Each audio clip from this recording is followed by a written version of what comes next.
So last summer, I started kind of a cool new adventure. On my mom's 70th birthday, my mom, two sisters, brother-in-law, and my son all decided to jump out of an airplane. We did the tandem, and needless to say, I was absolutely hooked. My son and I signed up for ground school, and we spent a day out of the drop zone learning how to jump out of an airplane at 13,000 feet. We learned how to fly the canopy. We learned how to be aware of the altitude. We learned to lock on your altimeter at 6,000 feet, wave off and pull your chute by 5,500 feet. No matter what, you pull by 4,500 feet. We learned that the number one thing you do on every single jump, no matter what else happens, is pull the chute. So we had a few training jumps after ground school. Each jump built on the previous jump made it a little bit more difficult. Eventually it got to the point where my instructors were going to let go of me on my free fall, and I was going to fly on my own. It was the fourth or fifth jump, and I was feeling pretty confident. I wanted to be cool. I saw the more experienced skydivers, the wingsuiters, the swoopers, and they were all wearing their altimeter not where the students wore them on their wrist, but they wore them on their forearm. So I moved my altimeter to where they wore them. We lined up, got in the plane, got to 13,000 feet, and I jumped. The instructors let go, and I tried to adjust, started to steer myself for the first time on my own, and I went into a spin. And I panicked a little. It took all the focus that I had to straighten myself out and keep a straight heading. I took a breath, relaxed, and when I recovered from the spin, and all of a sudden I realized I completely forgot about my altitude. I was falling at a rate of 100 feet per second. By the time I realized I needed to be aware of my altitude, I looked at my altimeter and it wasn't where I normally put it. Instead, when I looked at my forearm, its new spot, and I realized I was flying right past 4,500 feet. One of my instructors, he reached across my back and he pulled the chute for me. I flew the canopy home and I landed without a further incident. I failed that jump and I knew I had to redo it. One of the most important parts of skydiving is being altitude aware. Often skydivers will wear 3 altitude detection devices. The altimeter they wear on their forearm, an audible altimeter that beeps when they reach certain altitudes in their helmet, and something called an AAD, or an automated activation device. I wore one altimeter in the wrong place and I ignored it. I was so flustered with trying to fly right and fly stable that I lost altitude awareness completely. Fortunately, my experienced coach Reiki was aware and took action. When skydiving, there are a few signals that you're watching for. You're watching for your heading. What direction am I going in? What's my altitude? It's relatively simple.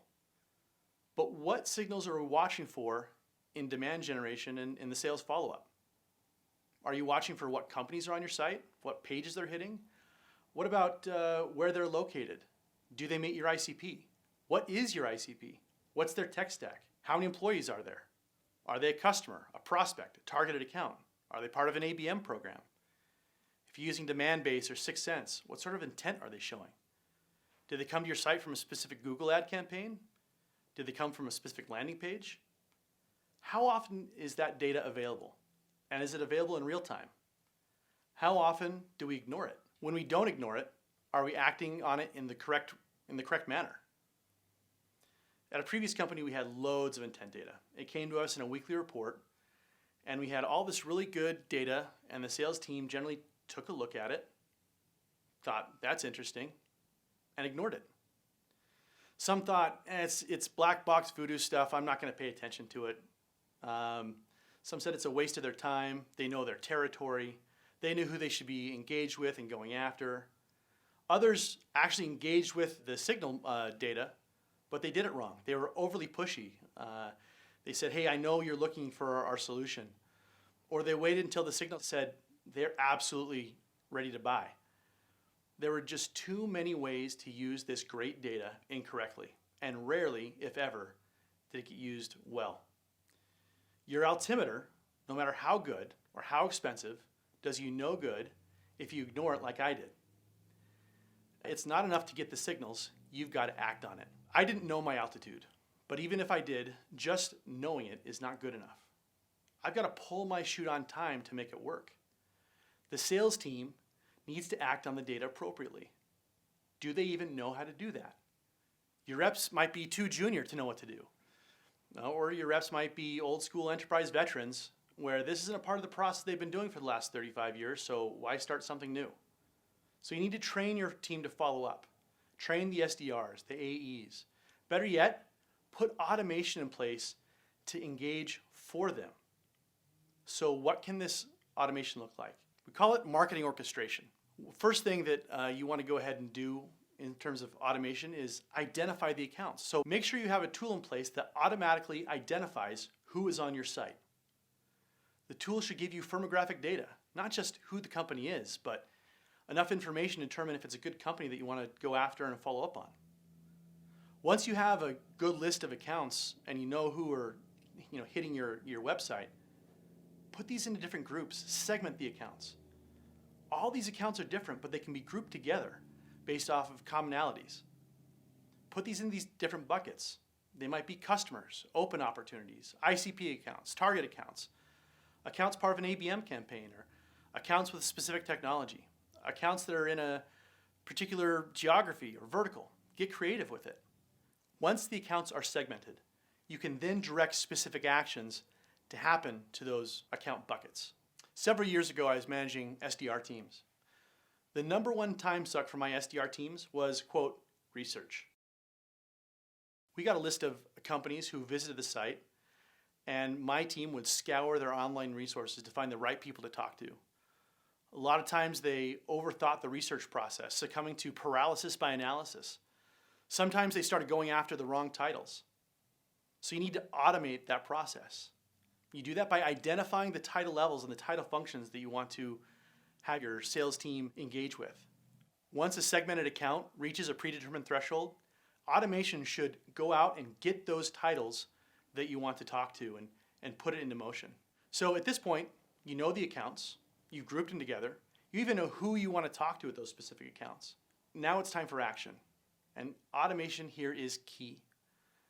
This is where most hard work dies, right here. It's in the follow-up. How many of your ABM campaigns in the past have died because people just aren't following up like they should? What types of actions can be automated? Well, number one, are you alerting your sales team that the targeted account that they're going after is on the website? Do they know that an ICP account in their territory is poking around your high intent pages? You should be. You should meet those sales team where they're at. If they're in Slack, message them in Slack or email. Send them a text message if they're a field rep. Let them know that they have someone that they're interested in speaking to poking around your site right now. Not last week, not last month, but right now. The next thing you want to do is get this data into CRM. I've always told my teams if it's not in CRM, it's not in Salesforce or HubSpot, it just doesn't exist. This is amazing data that you're gathering. Hold on to it. You're going to want it now, and you're going to want it later. Add these contacts and accounts to campaigns. Focus on these with an ABM effort. Another automation action to consider is adding these accounts to targeted ad campaigns. These companies know who you are, at least a little bit. So how much more powerful would an ad campaign be to these accounts? What about sending off emails? Now that you've got this data, these contacts, these emails, email them. Email on behalf of your sales team so they don't even have to think about it. Use your existing marketing automation platform, HubSpot or Marketo. If you don't have one, find a signal marketing platform that will do it in the platform itself. We do. One other thing I want to mention with emails is personalization. I hear a lot about all emails need to be personalized. And I would argue that in some ways we've gone overboard with that. Not every email needs to reference the prospect's high school mascot. By segmenting the accounts appropriately, you can automate specific emails. If you've identified the title levels and the title functions that you want to go to, you can iterate those messages for the various members of your buying committee. The next area to automate is with your cadence tools. Your whole goal is to get your sales team talking to more people. Accounts that are triggering these signals should be added into a cadence or a play in tools like Outreach or SalesLoft or Groove. Get your sales team more engaged with these people and automate that process. So at this point, look what you've done. You are actively watching for accounts on your website. You're grouping those accounts together based off their commonalities into segments.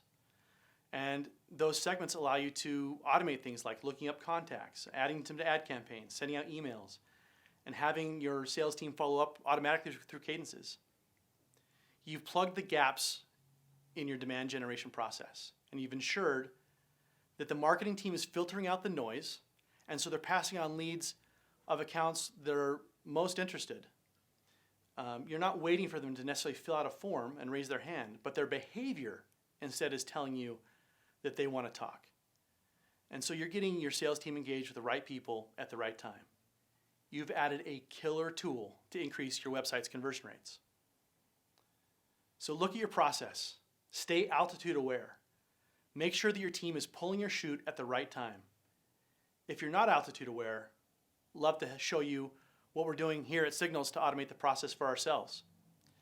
And if you've got a way to automate that I didn't mention, reach out to me on LinkedIn. I'd love to see your ideas. Good luck, or as you say in skydiving, blue skies.